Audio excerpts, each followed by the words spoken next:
Hello friends, welcome to my channel. मैं हूं अमन। आज की वीडियो में हम बात करेंगे IRDAI असिस्टेंट मैनेजर रिक्रूटमेंट 2024 के नोटिफिकेशन के बारे में। तो friends, insurance regulatory and development authority of India यानी कि IRDAI में असिस्टेंट मैनेजर की वैकेंसीज निकाली गई हैं और इसका नोटिफिकेशन आ चुका है।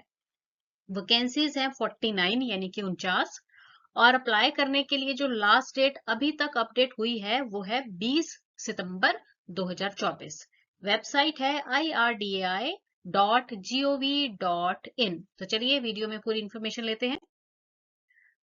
अभी आप स्क्रीन पर देख रहे हैं जो IRDAI का ऑफिशियल नोटिस अभी तक आया है, ठीक है। तो इसमें बताया गया है कि असिस्टेंट मैनेजर यानी कि सहायक प्रबंधक की भर्ती के लिए ये नोटिफिकेशन दिया गया है। इसमें जो ये असिस्टेंट मैनेजर की पोस्टें रहेंगी, वैकेंसीज रहेंगी, वो होंगी 49, ठीक है। और जो उनकी सैलरी स्ट्रक्चर यहाँ पर बताया गया है वो 44,500 से बताया गया है 54,500 के बीच में, ठीक है। और बाकी जो अलाउंसेस वगैरह हैं वो सारे रहेंगे ही, अकॉर्डिंगली सारे भत्ते वगैरह होंगे, ठीक है। और पूरी जानकारी के लिए सिमिलरली वेबसाइट दी गई है। तो चलिए हम आपको पूरी इसकी जानकारी देते हैं कि क्या इसका प्रोसेस होगा, कैसे एग्जाम आने वाला है, क्या पूरा स्ट्रक्चर रहने वाला है, एज लिमिट वगैरह, ये सारी जानकारी आपको दी जाएगी। आगे बढ़ने से पहले अगर आप इस चैनल पर नए हैं तो चैनल को सब्सक्राइब जरूर कीजिए, क्योंकि जितनी भी वेरीफाइड गवर्नमेंट जॉब्स रहती हैं उनकी नोटिफिकेशन इस चैनल पे रेगुलरली अपलोड की जाती है। तो चलिए एक डिटेल जान लेते हैं इस एग्जाम के बारे में, पोस्ट के बारे में। एग्जाम का नेम रहेगा IRDAI assistant manager. Conducting authority इसकी IRDAI है। Assistant manager grade A officer की पोस्ट रहेगी और वैकेंसीज हैं 49। नोटिफिकेशन ये आया है 21 अगस्त को और अपलोड करने की मतलब एप्लीकेशन की जो लास्ट डेट है, अप्लाई करने की जो लास्ट डेट है वो 20 सितंबर 2024 है। और बाकी जो इसकी जानकारी है वो टाइम टू टाइम वेबसाइट पे अपडेट होती रहेगी।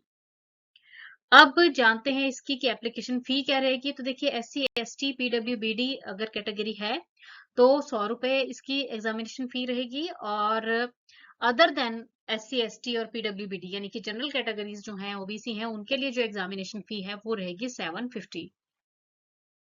एज लिमिट की बात करते हैं तो मिनिमम एज इसमें है 21 साल और मैक्सिमम है 30 साल। और जो रिलैक्सेशन मिलेगी वो अकॉर्डिंग टू गवर्नमेंट रूल्स होगी। नेक्स्ट हम बात करेंगे इसमें सैलरी स्ट्रक्चर की। वैसे हम ये सैलरी स्ट्रक्चर की बात कर भी चुके हैं। तो देखिए 44,500 से 54,500। और जो ग्रॉस में मिलने वाला है वो कुछ इसमें कैलकुलेशन करके बताया गया है। 1,30,000 है, मतलब जो बेसिक सैलरी है ना वो 44,500 है, ठीक है। और बाकी सारी चीजें एड अप करके जो ग्रॉस में मिलेगा वो 1,30,000 यहाँ पे बताया गया है। नेक्स्ट हम बात करेंगे इसमें एजुकेशनल क्वालिफिकेशन की। तो देखिए इसमें ना आप कैटेगरी वाइज अप्लाई करेंगे, ठीक है। तो सबसे पहली जो कैटेगरी है या स्ट्रीम है वो है एक्चुअल। तो अगर आप एक्चुअल स्ट्रीम में अप्लाई करना चाहते हैं तो ग्रेजुएशन आपकी होनी चाहिए 60% मार्क्स के साथ। और 7 पेपर्स आपके क्लियर होने चाहिए IAI के, ठीक है, एज पर 2019 करिकुलम। अब ये IAI है, जिन्होंने क्लियर किए हुए हैं उन्हें तो पता ही है, institute of actuaries of India के आपके 7 एग्जाम्स जो हैं वो क्लियर होने चाहिए हैं, ठीक है। उसके बाद जो नेक्स्ट कैटेगरी है ना, इसमें आपको दिया गया है फाइनेंस। अब इसमें बताया गया है कि अगर आप फाइनेंस कैटेगरी में अप्लाई करना चाहते हैं तो ग्रेजुएशन होनी चाहिए 60% नंबरों के साथ। और आपके पास होना चाहिए ACA AICWA ACMA ACS या फिर CFA, यानी कि ये जो है ना रिलेटेड टू अकाउंट्स अलग अलग कैटेगरीज हैं, जिसमें ACA है आपका एसोसिएट चार्टर्ड अकाउंटेंट, है ना। तो ये अलग अलग कैटेगरी है जो कि आपके क्वालिफाई होनी चाहिए। नेक्स्ट है आपका, अगर आप लॉ आपने किया हुआ है और लॉ की स्ट्रीम में अप्लाई करना चाहते हैं तो आपके पास LLB की डिग्री होनी चाहिए विद मिनिमम 60% मार्क्स। अगर आप IT स्ट्रीम से अप्लाई करना चाहते हैं तो आपके पास BTech की डिग्री होनी चाहिए। कंप्यूटर साइंस में, इंफॉर्मेशन टेक्नोलॉजी में, electronics, electrical and electronics and communication, इस तरह की 4-5 जो ट्रेड्स बेसिकली रहती हैं उनमें होनी चाहिए, किसी में भी एक में। या फिर MCA होना चाहिए आपके पास, ठीक है। तो 60% मार्क्स इसमें भी रिक्वायर्ड रहेंगे, ठीक है।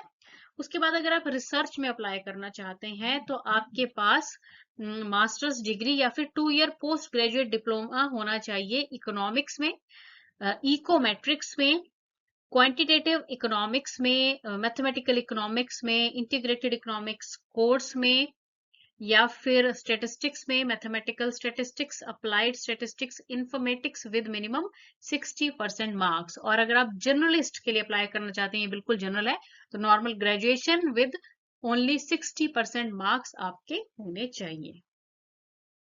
अब इसका जो सिलेक्शन प्रोसेस रहेगा उसके बारे में जानते हैं। तो देखिए 3 फेसेस रहेंगे। पहले तो आपका प्रीलिम एग्जाम होगा, ठीक है, ये ऑब्जेक्टिव टाइप होएगा टोटली। उसके बाद सेकंड फेज होगा आपका, ठीक है, जिसको मेंस भी आप कह सकते हो, डिस्क्रिप्टिव पेपर ये रहेगा। और तीसरा फेज जो है वो आपका इंटरव्यू का होगा। अब पहले फेज के एग्जाम की बात करते हैं या फिर प्रीलिम एग्जाम की बात करते हैं, तो देखिए इसमें ना आपके 4 बेसिक टॉपिक्स रहेंगे, ठीक है, 40-40 क्वेश्चंस आएंगे, 40-40 नंबरों के, 90 मिनट का ये आपका ड्यूरेशन रहने वाली है। तो इसमें पहला होगा आपका टेस्ट ऑफ रीजनिंग, ठीक है, फिर होगा test of English, test of general awareness, test of general aptitude. 40-40 questions होंगे हर एक के, 160 क्वेश्चंस, 160 नंबर के, ठीक है। तो ये हो जाएगा आपका फर्स्ट फेज या फिर प्रीलिम एग्जाम। इसमें अब देखिए जो हमने ये चारों सब्जेक्ट्स किए हैं उनका आपको सिलेबस थोड़ा आइडिया दिया गया है कि इंग्लिश लैंग्वेज में आपको reading comprehension, spellings, vocabulary, word usage, antonym, synonym, error detection, cloze test, then para jumble वगैरह ये आएगा। फिर general awareness, logical reasoning, quantitative aptitude, है ना। तो बेसिक जो हमारे मोस्टली हर एग्जाम में आते ही है ना, वो सारे टॉपिक्स आपके जो है आपने रेडी करने हैं। उसके बाद सेकंड फेज का एग्जाम होगा, है ना, डिस्क्रिप्टिव होएगा ये। इसमें 3 पेपर होंगे, इंग्लिश का, economic and social issues impacting insurance, और इंश्योरेंस एंड मैनेजमेंट, ठीक है जी। तो ये डिस्क्रिप्टिव ही रहने वाला है, रिटर्न एग्जाम होगा, मतलब एक प्रकार से 100-100 नंबर का होगा और 1-1 घंटे का ये आपका टेस्ट होगा, ठीक है जी। जो बच्चे इसमें क्वालिफाई कर जाएंगे फिर उनके लिए होएगा आगे इंटरव्यू। अब इसके लिए देख लीजिए कि अप्लाई कैसे करेंगे। तो सबसे पहले तो आप IRDAI की साइट पे जाएंगे, ठीक है, असिस्टेंट मैनेजर नोटिफिकेशन पे जाएंगे आप, ठीक है जी। अप्लाई हेयर पे क्लिक करेंगे, फिर आपकी जो जो भी रिक्वायरमेंट होगी वो सारा आप अपलोड करेंगे, है ना। और प्रॉपर वे में सारा चेक करने के बाद फी जो है पेमेंट कर देंगे और फ्यूचर के लिए इसको सेव करके रख लेंगे आप, ठीक है। तो जल्दी से चेक कीजिए, आपकी एलिजिबिलिटी बन रही है तो फटाफट से इसको अप्लाई करने के लिए आप रेडी हो सकते हैं। Thanks for watching the video and best of luck.